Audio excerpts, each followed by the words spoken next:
Hello guys, welcome back to the channel. This is Business Connect. My name is Roy. If this is your first time on the channel, you're so welcome to videos about China, things happening here in China.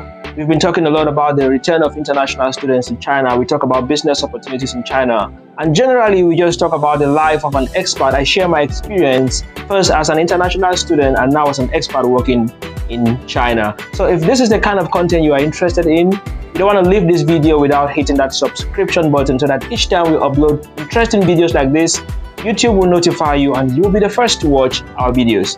Today we'll be talking about something a little bit different from the issue of international students. We'll be talking about the $1 million industry in China that is about to crumble. And which is this industry? Teaching English to Chinese students. This industry is about to crumble. And what are the reasons why we think this industry is about to crumble in China? Before in China, this was one of the most lucrative jobs that any foreigner can have in China. But we think that in the next 2 to 3 years, this industry will not be as lucrative as it used to be. And here on this channel, we've suggested 4 reasons, or we've come out with 4 reasons why we think that the Chinese government is cracking down on this $1 million industry. I'll be right back.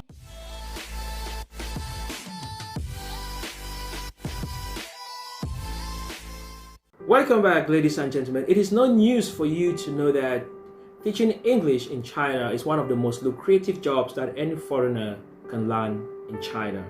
And people live from all over the world. We have expats from the United States, from Europe, from other Asian countries, from Africa, all over the world who are in China teaching English.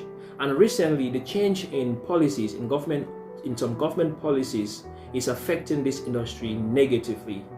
So in this edition of Business Connect, we'll be trying to look at 4 possible reasons why we think that this industry is about to see its doom. One of the requirements for Chinese students to get into top-ranking universities in China is to get a pass in English language. And not only to get a pass, but to get a very high score. And for them to maintain this standard, for them to get this pass, they need to study after class. They need to have after class tutorials, which means that they need to register for extra classes, usually sometimes after class or on weekends. So Chinese parents spend huge amount of money to secure a place for their children in such language institutions.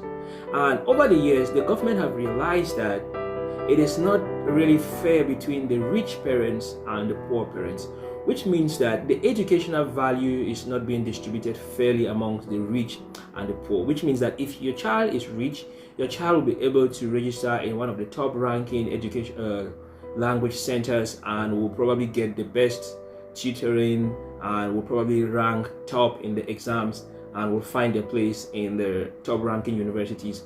While children from poor homes who are not able to afford such language expenses will not be able to get such knowledge and therefore will not be able to compete fairly with these other students. So the first reason why we think that the Chinese government is cracking down on this $1 billion industry is to create this educational fairness between the rich and the poor, which means that the students will be able to learn in the same environment, in the same class, and take the exams fairly. None of them will have the chance to go to some lucrative language centers where they'll get extra knowledge, while the poor students will not be able to have this chance. So the first reason why we think that the government is cracking down on this $1 billion industry is to create this educational fairness between the rich and the poor.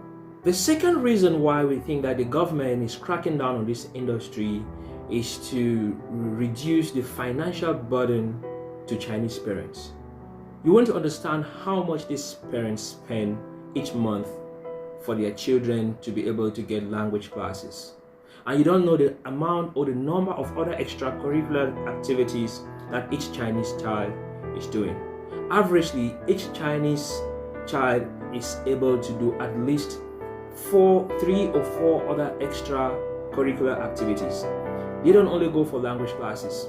Some of them go for piano classes, some of them go for swimming classes, some of them go for some dancing classes, some of them go for singing classes. So you see, at the end of the day, the parents spend a lot on their children's education. So the government is trying to cut down this financial burden by shutting down or making the language centers non-profit in order to reduce the amount of students.